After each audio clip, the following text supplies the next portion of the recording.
شامی صاحب سر بہت کم اب وقت رہ گیا ہے. 5 تاریخ کو امریکی انتخابات ہونے جا رہے ہیں اور اس سے پہلے ہم دیکھ رہے تھے کہ جب جو بائیڈن صاحب موجود تھے تو پیچھے تھے وہ ڈونلڈ ٹرمپ سے, لیکن جیسے ہی وہ پیچھے ہٹے اور کیملا ہیرس صاحبہ انہوں نے میدان جو ہے وہ سنبھالا, تو اب جو پولز آتے رہے بار بار اس میں بے شک ہلکی تھوڑی بہت برتری ان کو حاصل ہے, لیکن کانٹے کا مقابلہ جو ہے وہ کہا جا رہا ہے کہ کس کو برتری حاصل, ان کو کیملا ہیرس صاحب. نہیں, کئی جگہ ان کو ہے, کئی جگہ ان کو. ہاں جی, تو نیک ٹو نیک جا رہا ہے, نیک ٹو نیک. ایسا نہیں کہ آپ یہ نہیں کہہ سکتے. اور جو ٹرمپ صاحب کے جو حامی ہیں وہ تو بڑے پر امید ہیں, بلکہ ان کے مخالفوں کو تو یہ شبہ ہے کہ وہ کہیں اپنی جیت کا اعلان نہ کر دیں پہلے ہی اور اپنا رزلٹ جاری نہ کر دیں. اچھا. اور وہاں ایک دنگا فساد شروع ہو جائے, کیونکہ جذبات جو ہیں انہوں نے بھی کافی ابھار رکھے ہیں.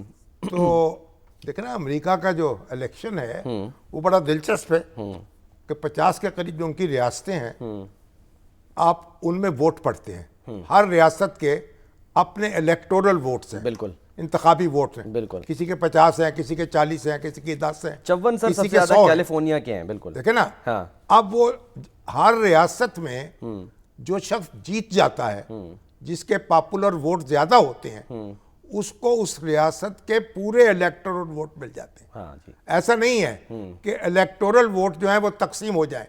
صحیح. یعنی جتنے پاپولر ووٹ ملیں اس کی بنیاد پر جو 2 امیدوار ہیں ان کے درمیان تقسیم ہو جائیں. اگر ایک ریاست میں 51% ووٹ ملیں گے ٹرمپ کو, تو اس کے پورے ووٹ ان کے پاس چلے جائیں. ٹھیک ہے, تمام الیکٹورل 49% ملیں گے کمالا کو, ان کو پورے, اور تو ایک ان کو 0 ووٹ ملے گا. تو اس سے ایک, کیونکہ یہ ایک فیڈرل سٹرکچر ہے, بنیادی اکائی ریاست ہے, تو ریاست کے اس طرح سے بڑا دلچسپ معاملہ ہو جاتا ہے. اور بعض اوقات یہ ہوتا ہے کہ پاپولر ووٹ ایک شخص کو ملتا ہے اور الیکٹورل ووٹ دوسرے کو زیادہ مل جاتے ہیں. 2016 میں سر یہی ہوا تھا. ٹھیک ہے نا, ہلری کلنٹن کو پاپولر ووٹ ملے تھے, اور تجزیے جو ہیں خاص کر CNN کی اگر ہم بات کریں, وہ سب بیٹھ کے وہاں پر تجزیے, میں خود سر وہاں پر موجود تھا اس وقت 2016 میں. تو ہمارے بھی کچھ دوست یہاں سے گئے ہوئے تھے, تو وہ ایک ہی چینل لگا کے شاید یہ تصور کر رہے تھے کہ جو یہ پولز دے رہے ہیں وہی فائنل رزلٹ ہوگا, لیکن وہی ہوا, ہم رپورٹنگ کرتے رہے اور اینڈ میں پتہ چلا ڈونلڈ ٹرمپ صاحب بازی. پاپولر ووٹ ایک طرف رہ گئے, ہاں جی, اور الیکٹورل ووٹ دوسری طرف چلے گئے. جب یہ کارٹر کا الیکشن تھا, جمی کارٹر, جمی کارٹر کا مقابلہ تھا ان سے, ریگن سے میرا خیال ہے سر. اور اس وقت ہم جو اسٹیٹ ڈپارٹمنٹ نے جو اخبار نویس مدعو کیے تھے, اس میں میں بھی شامل تھا پاکستان سے.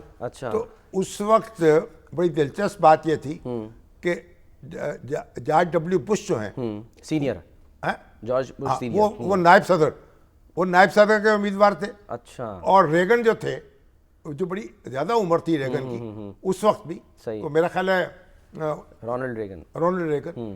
تو ایک ریلی تھی, اس میں ایک لڑکی شریک تھی, میں نے اس سے پوچھا کہ آپ کس کو ووٹ دیں گی. اچھا. انہوں نے کہا میں بش کو صدر دیکھنا چاہتی ہوں. اچھا. اور میں ریپبلکن کو ووٹ دوں گی. اچھا. تو میں نے کہا بش تو نائب صدر کا الیکشن لڑ رہے ہیں, تو اس کو وہ کیسے صدر ہوں گے. اس نے کہا ریگن جو ہیں ان کی عمر بہت زیادہ ہے, تو مجھے امید ہے کہ صدارتی ٹرم کے دوران ان کو موقع مل جائے گا بش کو. اچھا. کیونکہ وہ اللہ کو پیارے ہو جائیں گے اور یہ ان کی جگہ لے لیں گے. لیکن جناب ریگن نے ایک ٹرم پوری کی, پھر دوسری ٹرم پوری کی, اور اس کے بعد بھی یہ تجویز ہو رہی تھی کہ آئین میں ترمیم کی جائے. اچھا. ان کو تیسری ٹرم کے لیے بھی کھڑا کیا جائے. اور اتنی ترقی ہوئی معاشی طور پر کہ اکنامکس کو لوگ ریگنامکس کہنے لگے تھے. اچھا. تو اس, اب تو ٹرمپ صاحب جو ہیں ایک دفعہ الیکشن ہارنے کے بعد اب وہ پھر میدان میں ہیں, اور ان کا پکا ارادہ ہے. سر اس بات سے مجھے ایک بات یاد آ گئی, 2016 میں جو آپ نے اس طرح سوال کیا, ایک صاحب سے میں نے بھی یہ سوال کیا تھا ورجینیا میں. میں نے کہا آپ کیوں, مطلب کس کو ووٹ دیں گے. انہوں نے کہا جی میں ڈونلڈ ٹرمپ کو. میں نے کہا کیوں, ظاہر ہے وہاں تو ایشوز کی بنیاد پہ ہوتا ہے.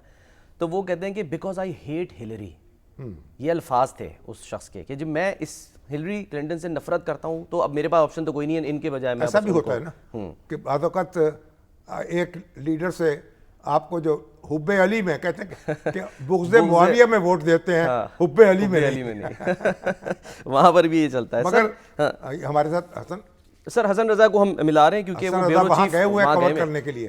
ہاں ساتھ موجود ہیں سر ہمارے. لیکن یہ جو ہمارے پی ٹی آئی کے دوست ہیں یہ تو بڑے بھرپور طریقے سے کمپین چلا رہے ہیں اور ٹرمپ کی, اور ان کا خیال یہ ہے جب بھی ان کی باتیں کھل جاتی ہیں ان کا خیال ہے ٹرمپ جو ہے جب اقتدار میں آ گئے, وائٹ ہاؤس میں آ گئے تو جناب بس پھر ان کے پاؤں 12 ہو جائیں گے, پریزیڈنشل آرڈر دے دیں گے کہ بانی پی ٹی آئی اور بانی پی ٹی آئی کا راستہ کشادہ ہو جائے گا, جیل کے دروازے کھل جائیں گے. اگرچہ کہ مسلمان جو وہاں کے ہیں انہوں نے تو یہ ہے کہ بش کے آنے سے غزہ کے جو مظلومین ہیں ان کی مشکلات میں مزید اضافہ ہو